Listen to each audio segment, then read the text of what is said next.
Welcome back to the channel.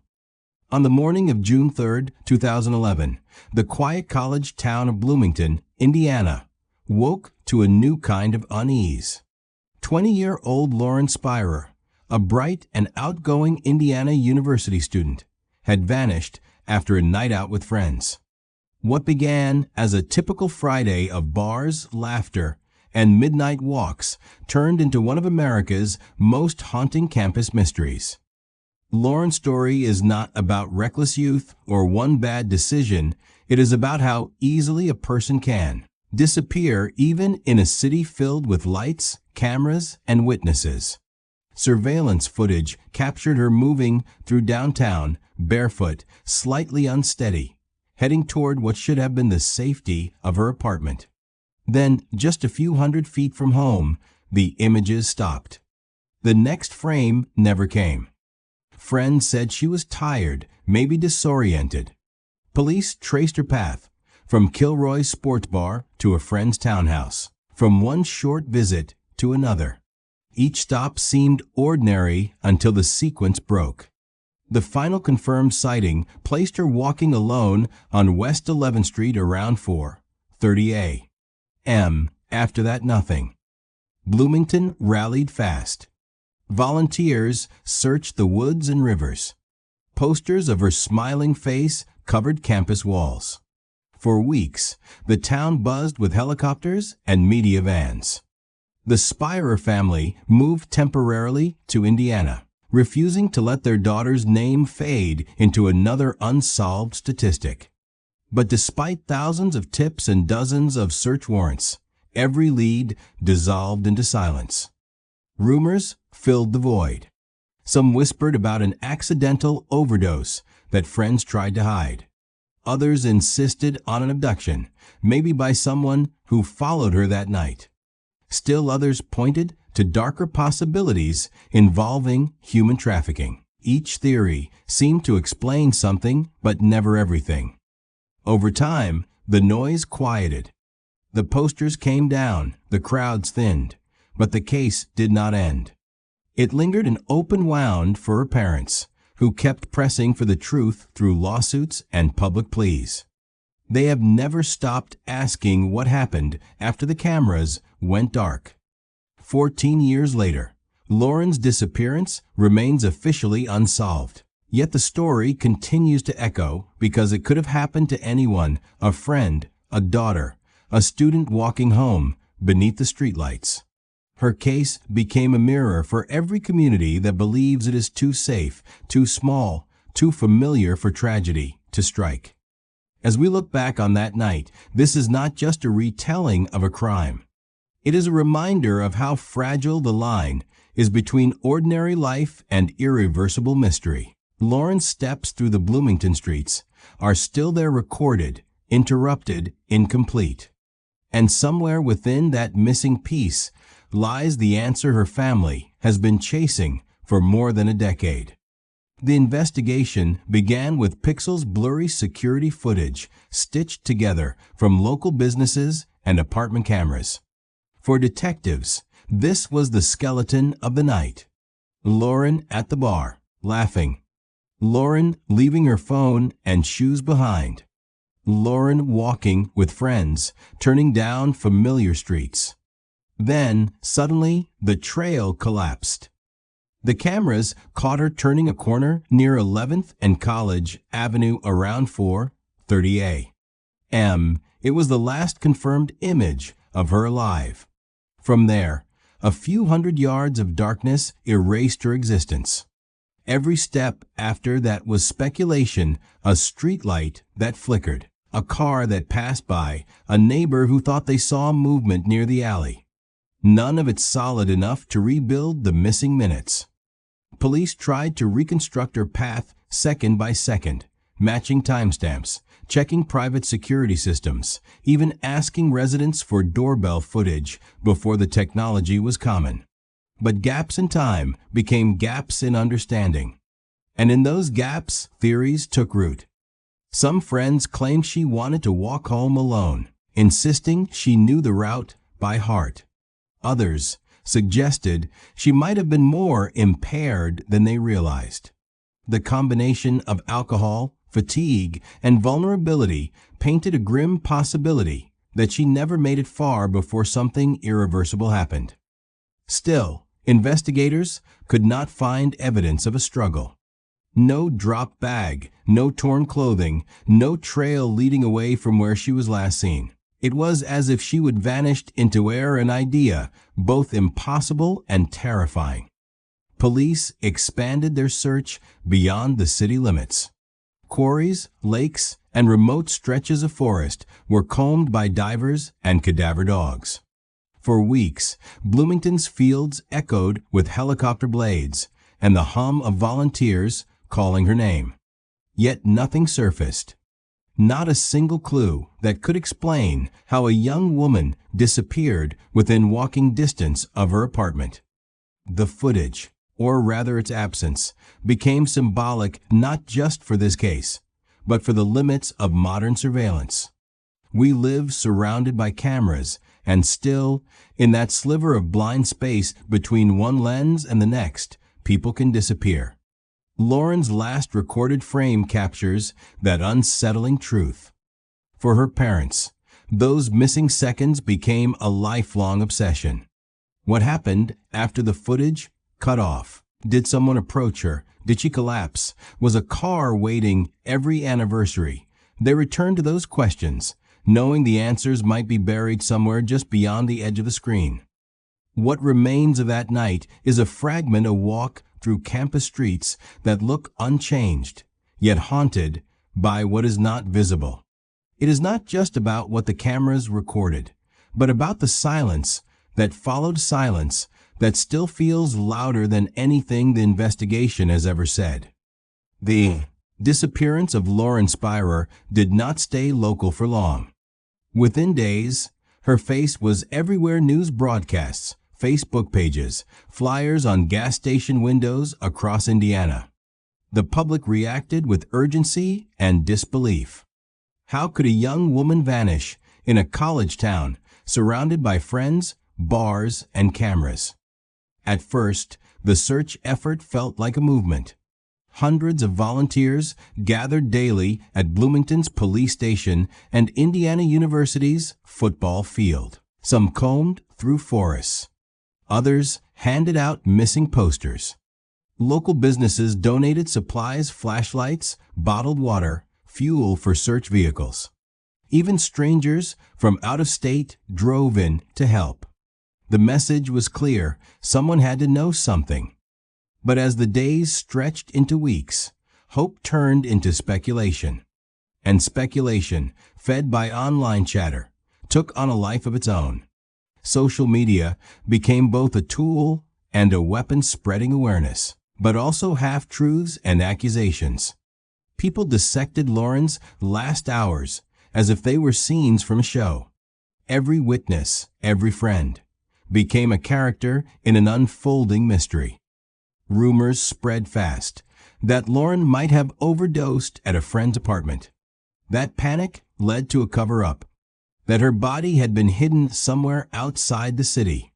Others believed she had been kidnapped, perhaps by a stranger passing through town. None of these claims were backed by evidence, but they filled the vacuum left by the lack of answers. The police faced heavy criticism. Some said they moved too slowly in those first hours, when time mattered most. Others argued that early interviews with key witnesses were handled gently, leaving inconsistencies unchallenged. The department defended its work, emphasizing how complex the timeline was: multiple locations, alcohol, conflicting statements, and limited technology in 2011 compared to today. For Lauren's family, each rumor cut deeper. Her parents, Robert and Charlene Spierer, tried to stay focused on finding her, but they also had to fight to protect her reputation. Online forums picked apart her choices: that night, what she drank, who she was with, what she wore, shifting blame from what happened to who she was. It is a pattern that often follows missing women, turning tragedy into judgment. Still, The Spierers refused to let the story drift into chaos. They started a website, organized ongoing searches, and kept communication with police and media alive. Their determination anchored the case when public attention began to fade. By the end of that summer, the noise of speculation had drowned out the facts. But something else had also formed a sense that this case was bigger than one missing student. It reflected a truth many found unsettling, that even in a small, close-knit town, with friends nearby and cameras watching, someone can simply vanish and stay gone. As the investigation deepened, attention shifted toward the small group of friends who had been with Lauren that night. They were all part of the same tight social circle, young, educated, familiar with one another's routines. But when police started asking detailed questions, the story began to fragment. Each friend's account lined up just enough to seem consistent, yet the seams did not hold under closer inspection. Some said Lauren left alone because she wanted to walk home. Others claimed she was too intoxicated to make it far. One friend mentioned she fell earlier that night. Another denied it. These slight contradictions built into something larger, a sense that no one was telling the full truth. Detectives interviewed them repeatedly, but within weeks, most hired lawyers. Statements became brief, cautious, and carefully worded. None were ever named as suspects, yet their silence drew scrutiny. To many following the case, it felt like an invisible wall had gone up, one that separated those who might know something from those desperate for answers. Police did execute several search warrants, including at the apartments of those closest to her. Evidence was collected: digital devices, text records, and clothing, but nothing definitively linked anyone to her disappearance. There was no DNA, no blood, no weapon, no sign of a struggle. Just gaps. One of the most puzzling details involved Lauren's physical state that night. Witnesses described her as unsteady, disoriented, and barefoot. Some recalled helping her walk. Others said she refused assistance. If she was that vulnerable, how did no one make sure she reached home safely? It is the question that has haunted her parents more than any other, the small moment when care could have made the difference. As time passed, the focus on her friends turned into quiet frustration. Police called them persons of interest in the broad sense, not suspects, but the distinction did not ease public suspicion. Many wondered whether social pressure or fear of legal consequences kept someone from speaking freely. Her parents filed civil suits against a few of them, not for revenge, but to force depositions and uncover inconsistencies. Yet even in court, answers were elusive. The legal system could not compel memory or confession. Every unsolved case has a point where silence starts to feel louder than evidence. For Lauren, that point came early. The people who could clarify her final hours chose to stay quiet, whether out of fear, guilt, or simple exhaustion. And that silence became its own form of evidence, not proof of guilt, but a shadow over everything else. 14 years later, the same names still circulate in online discussions. The same questions linger, and the same missing link holds the story hostage. Not just who took Lauren, but why the truth remains locked behind friendship, fear, and a silence that has lasted longer than her life itself. In the first weeks after Lauren vanished, the search for her became one of the largest volunteer efforts Bloomington had ever seen. Police, FBI agents, students, and strangers combed through parks, creeks, drainage ditches, and even the limestone quarries that surrounded the town. Helicopters scanned from above while divers searched below. Each day, the map of possible locations expanded, and with it, the fear that the truth lay somewhere just beyond reach. Volunteers described the search as both exhausting and addictive. Every scrap of fabric, every glint of metal in the dirt, sparked a flash of hope followed by crushing disappointment. One detective later admitted that the hardest part was not what they found, it was how little there was to find at all. No purse, no phone, no jewelry. Not a single trace that proved Lauren had made it beyond those city blocks. The quarries became an obsession. Deep, silent, and scattered through southern Indiana, they seemed like perfect hiding places. Search teams rappelled down sheer cliffs, dredged through black water, and sent sonar equipment scanning for shapes beneath the surface. Still nothing. If she was there, the landscape was not giving her up. Lauren's family refused to let the search fade. Her parents organized ongoing volunteer efforts long after the initial surge ended. They built a dedicated website, held community vigils, and posted updates on social media, turning each anniversary into a public reminder that their daughter was still missing. The physical search slowly gave way to digital sleuthing. Online communities began combing through public records, social media posts, and old news reports, trying to uncover missed clues. Some efforts helped drawing attention to timeline inconsistencies or potential new witnesses. Others drifted into conspiracy, creating noise that often hurt more than helped. Still, the online community kept the case visible long after media coverage waned. As years passed, search efforts evolved from active fieldwork to long-term preservation, maintaining awareness, keeping tip lines open, reviewing data with new technology. Detectives periodically re-examined evidence using improved forensic tools. Each time, the family held its breath. Each time, the results were the same, no definitive lead. For those close to Lauren, hope became a balancing act, a constant negotiation between belief and grief. Her mother once said she no longer prayed for miracles, just for answers. It is a quieter kind of hope, one that learns to live in the absence of closure. The search did not end because people stopped caring. It ended because the world eventually runs out of places to look. What remains are the questions still echoing across quarries and forests, and a community that learned how fragile safety can be when a single night erases everything familiar. As months turned into years, the investigation into Lauren Spierer's disappearance became a battlefield of competing narratives. With no physical evidence and no suspects publicly charged, theories multiplied, each one filling a void left by uncertainty. One of the most persistent ideas suggested that Lauren had accidentally overdosed at a friend's apartment, and that panic led to a cover-up.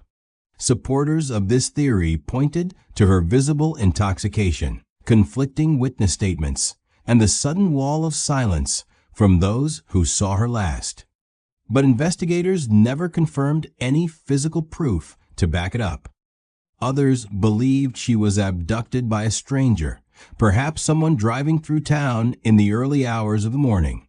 Bloomington lies close to several major highways, and the theory that a passer-by could have taken her without leaving a trace seemed plausible. Yet again, no vehicle, witness, or forensic clue ever supported that angle.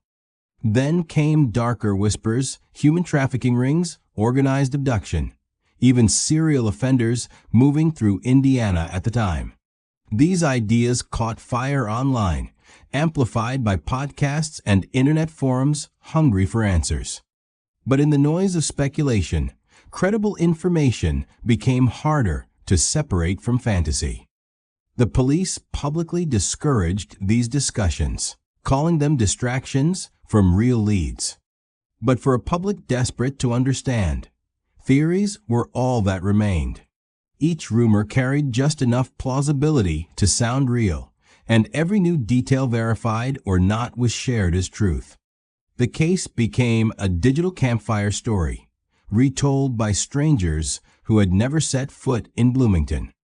Lauren's parents tried to correct misinformation when they could. They reminded the public that their daughter was not a cautionary tale or a headline. She was a real person with a family still waiting. In interviews, her mother often said that speculation without empathy does more harm than help. But empathy rarely goes viral, and the internet rarely pauses to fact-check grief. Even the media struggled to walk the line. Some outlets sensationalized details, the late-night partying, the drinking, the social circle feeding stereotypes about college life and personal responsibility. Others tried to refocus attention on systemic failures, the gaps in surveillance, the delays in response, the uneven way society treats missing women depending on class or background. In the end, none of the theories could be proven true or entirely ruled out. They remained like parallel timelines, each possible, none complete. What they reveal most clearly is not the mystery of what happened to Lauren, but the way people react when confronted with uncertainty. We try to build stories to make sense of chaos, even when those stories begin to stray from the truth. And perhaps that is the most human part of this tragedy, that in searching for answers, we also expose our need to believe that every disappearance must have a reason even when the silence refuses to give us one. For Robert and Charlene Spierer, Lauren's disappearance did not end with the police reports or search grids. It became a lifelong mission, not to keep hope alive in some abstract sense, but to force the world to keep looking. They refused to let their daughter fade into the blur of unsolved names and missing posters that quietly age on bulletin boards. From the first days, they showed a rare persistence. They met with detectives, held press conferences, and personally joined search teams in rough terrain. Their house in New York became a command center filled with maps, phone logs, and contact sheets. They learned to navigate the uneasy balance between cooperation and confrontation, pushing investigators when things stalled, but staying close enough to the process to be heard. The Spierers also took a different kind of step. They filed civil lawsuits. Their goal was not money, but information. By deposing the young men who had been with Lauren that night, they hoped to uncover what the police could not: inconsistencies, withheld facts, even small details that might break the silence. The cases did not lead to criminal charges, but they forced the narrative back into public view. Every filing, every hearing, was a reminder that this was not over. Charlene became a quiet but powerful voice for families of the missing. She wrote letters, gave interviews, and kept Lauren's social media active for years. Her tone changed over time, less pleading, more resolute. She once said she was not waiting for miracles, only for truth. That distinction carried the kind of weight only someone who has lived with uncertainty can understand. The parents' persistence often came at a cost. Each rumor that spread online about their daughter's actions, each comment implying blame, reopened wounds. But they kept going, because to stop searching would mean letting the story end in silence. Over the years, they have marked anniversaries not as memorials, but as declarations. Each June, they release statements urging people to remember Lauren, as she was not the missing girl, but the friend, student, and daughter whose life was full before one night erased her future. In 2024, when journalist Sean Cohen's book College Girl, Missing was published, the Spierers supported its release. It gave the case renewed attention and included interviews with people who had stayed quiet for years. While it did not deliver closure, it proved that Lauren's story still mattered, still had the power to make people speak, think, and care. Their journey has become something larger than a search. It is a lesson in endurance, how love, anger, and persistence can coexist for more than a decade.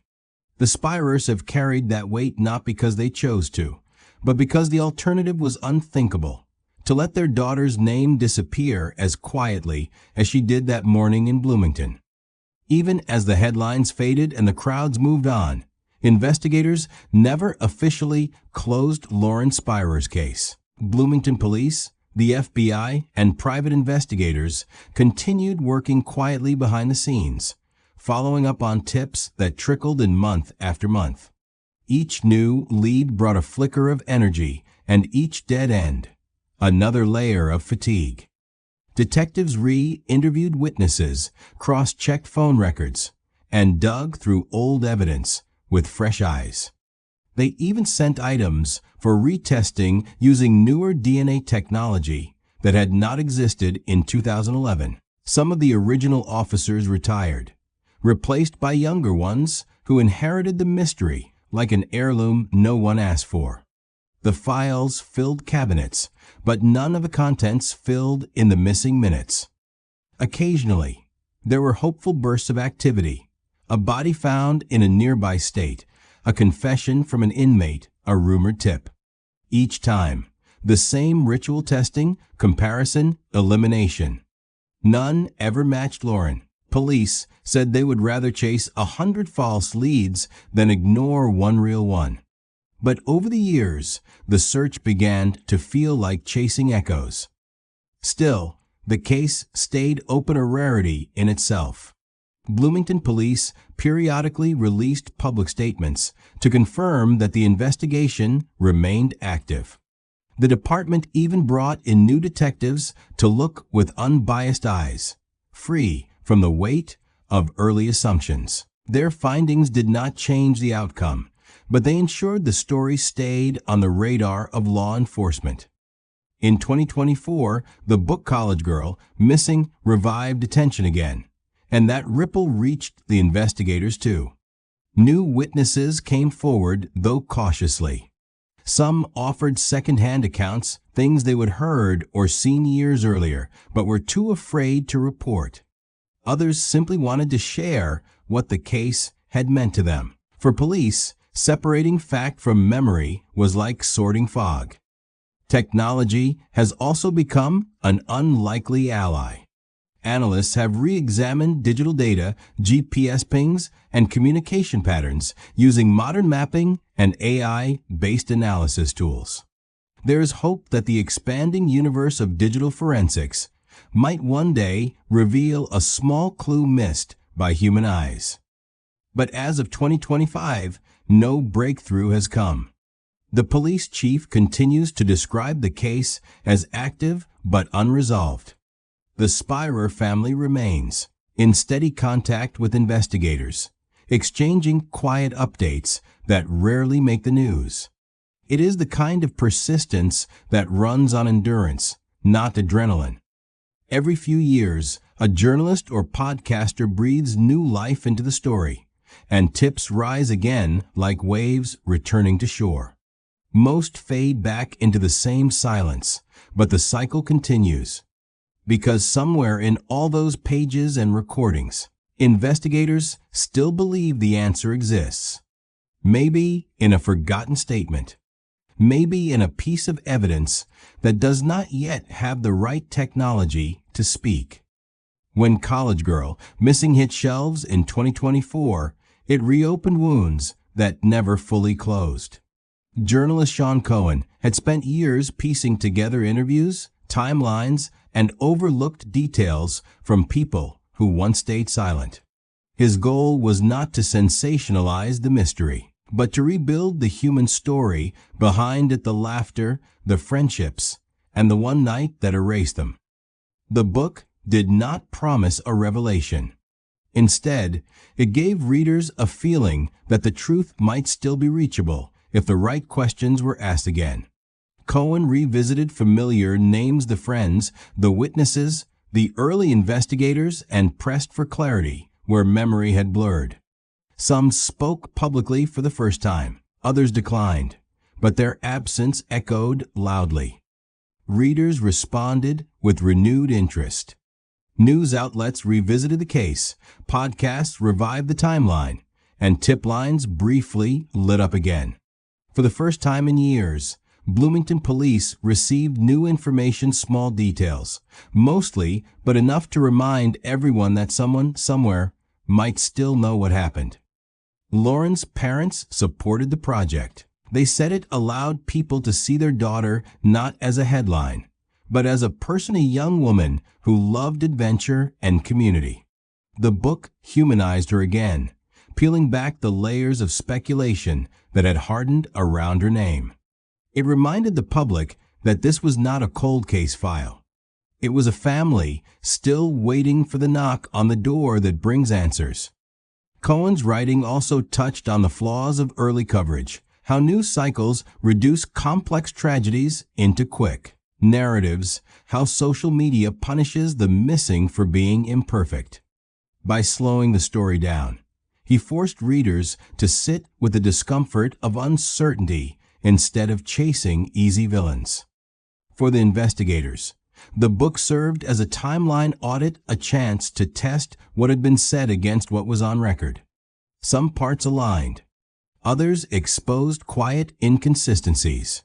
Nothing concrete enough to reopen the case from scratch, but enough to justify another look. And for the public, the release served as both a memorial and a mirror. It showed how collective attention fades long before justice arrives. It asked why certain stories vanish when the cameras do. In the end, College Girl Missing did not solve a case, but it gave it heartbeat again. The noise around Lauren's name softened into something steadier: awareness, compassion, and a slow acknowledgement that truth does not always arrive as a headline. Sometimes it returns in whispers, through pages, through time, through the persistence of those who refuse to let memory die. By 2025, Lauren Spierer's name has become both a symbol and a question. 14 years have passed, but in Bloomington, the story still drifts through the air, a kind of unfinished sentence the town can't stop rereading. New students arrive each year, unaware of the missing girl whose poster once hung in every hallway. Yet for those who lived through it, her face is still part of the landscape. The police file remains open. Detectives say they still receive tips, though most come from people who were not even in Indiana when she vanished. Technology has changed, officers have retired, witnesses have moved away, but the gravity of the mystery remains the same. There is no body, no suspect, no confession. Just a timeline that ends mid-step. The Spierer family continues to issue statements on every anniversary. Their tone has grown quieter, less about hope of recovery and more about endurance, the act of remembering as resistance against oblivion. "We still want the truth," her mother wrote in 2025, and until we find it, silence is not an option. Those words have become a mantra for other families of the missing. The case has also influenced how Indiana handles disappearances of young adults. Universities tightened late-night safety protocols. Local law enforcement improved early response procedures. It is the smallest kind of legacy, one built from absence rather than achievement. For the public, Lauren's story exists in flashes: a photograph in a news archive, a name mentioned in a podcast, a case file reopened in a true crime forum.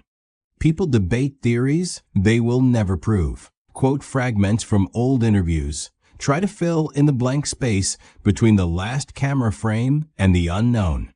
But over time, the mystery has evolved from what happened to why no one knows.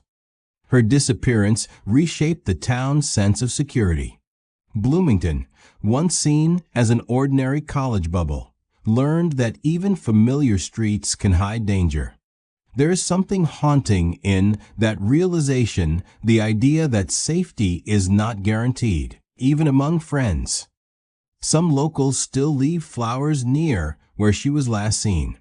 No ceremony, no speeches, just quiet gestures from people who remember what it felt like when she vanished. For them, Lauren is not just a missing person. She is a story that never found its ending. After 14 years, there are no new headlines, no grand discoveries. But sometimes in true crime, endurance itself becomes the story. The waiting, the not knowing, the persistence to keep her name spoken aloud, that is what remains. Lauren's absence is still being measured not in time, but in impact. She may never return home, but her story refuses to disappear. It lingers where the cameras went dark, in that fragile space between loss and truth. With each passing year, the disappearance of Lauren Spierer has come to represent more than one young woman's tragedy. It has become a mirror reflecting how society responds to loss, judgment, and the limits of safety in a world wired for connection but prone to indifference. Her case exposed an uncomfortable truth about how quickly empathy can erode into blame. Online discussions, once filled with concern, often turned into quiet indictments questioning her choices, her friends, her lifestyle. The same pattern has followed countless other missing women since. Attention first, judgment second, fatigue soon after. Lauren's story reminded people that the missing do not owe us perfection to deserve our compassion. It also revealed how fragile modern investigations can be, even in a surveillance age. Despite cameras, phone logs, and social media trails, the system still relies on human honesty, and that is where things often break down. Lauren's last known movements exist in sharp detail, yet the truth behind them is obscured by hesitation, fear, and silence. Technology can trace footsteps, but it can't force people to speak. Law enforcement quietly learned from it too. Bloomington and other college towns refined their response protocols, faster alerts, coordinated searches, stronger collaboration with universities. It is a subtle evolution born from frustration. No one wanted to face another case like this, where the first hours slipped away too easily. Her parents' perseverance also changed how missing person advocacy works. By speaking publicly about the emotional toll, they humanized the statistics. They showed how grief can turn into a kind of endurance, one that requires not just hope, but stamina, organization, and a stubborn refusal to disappear alongside the missing. Their activism inspired other families to stay vocal, to demand transparency from authorities rather than waiting in silence. On a cultural level, Lauren's case helped fuel a shift in awareness. True crime audiences, once hungry only for shocking twists, began questioning the ethics of storytelling itself. What does it mean to consume tragedy? When does awareness turn into exploitation? Through those questions, cases like Lauren's stopped being mere puzzles. They became reflections on how we treat one another when answers do not arrive. And maybe that is the most enduring lesson. That mystery is not always meant to be solved neatly. Some stories exist to hold up a mirror, forcing us to see what is broken not just in one night, but in the way we respond to loss. Lauren's disappearance may never deliver a confession or resolution. Yet her story continues to teach about friendship and fear, about responsibility and silence, about the power and limits of attention. In that sense, her legacy is not the night she vanished, but the way she keeps us asking better questions about the world we live in and how we protect the people moving through it. 14 years on, the disappearance of Lauren Spierer sits in that strange place between memory and myth. It is no longer just a case file, but a story the world keeps returning to, not for closure, but for the reminder that closure does not always come. The facts remain skeletal. A young woman leaves a bar, walks through familiar streets, and vanishes within a few hundred feet of home. Every theory, every search, every retelling still circles back to that missing stretch of road, as if time itself swallowed her there. The absence of resolution has given the story its staying power, the kind that does not fade but deepens with repetition. For Bloomington, her name is part of the town's unspoken map. Students walk past the same corners without realizing they are retracing her final steps. Locals who remember still glance down those streets differently, not with fear, but with a kind of quiet respect for the mystery that never slept. Her parents' dedication has become legend in its own right. They have managed to transform their grief into a long, unwavering call for truth. Every interview, every public statement is delivered without bitterness, but with an honesty that disarms. They do not ask for sympathy. They ask for conscience from the people who were there, from the system that failed, from anyone who still carries a secret in silence. The police, for their part, continue to treat the case as open, though what that means now is less about daily fieldwork and more about readiness, the willingness to act if new evidence ever surfaces. It is a thread of vigilance, stretched thin but unbroken. Meanwhile, Lauren's story lives in classrooms, in podcasts, in true crime discussions, not as entertainment, but as warning and reflection. She has become a quiet symbol for the countless others who never make it home, and for the families who learn to live with questions instead of answers. There is a strange dignity in that kind of endurance. It is not hopeful in the ordinary sense. It is steadier, humbler, the endurance of people who've stopped expecting miracles, but have not surrendered to forgetting. Perhaps that is the truest legacy of Lauren Spierer, not a solved mystery, but a continuing one that keeps calling out the limits of certainty, the cost of silence, and the fragile space between presence and disappearance. When people speak her name now, it carries both weight and quiet grace, the sound of a story unfinished, still demanding to be remembered. And maybe that is the only kind of justice that time can offer, to make sure the world does not look away, even when there are no new clues, no headlines, and no neat ending. Just the echo of a young woman walking home, and the space she left behind that still refuses to close. As we reach the end of this story, it is hard not to feel the weight of everything unanswered. 14 years, countless interviews, dozens of searches, and still no clear truth about what happened to Lauren Spierer. Her case reminds us that not all mysteries fade because they are solved. Some remain because they continue to ask something of us. Lauren's disappearance is not just about one night or one town. It is about how fragile safety really is, how quickly the ordinary can break, and how long families have to live in that break. It is also about the endurance of love, the kind that keeps showing up to anniversaries, courtrooms, and vigils even when hope grows thin. For her parents, silence was never an option. And maybe that is what keeps her story alive, not tragedy alone, but persistence.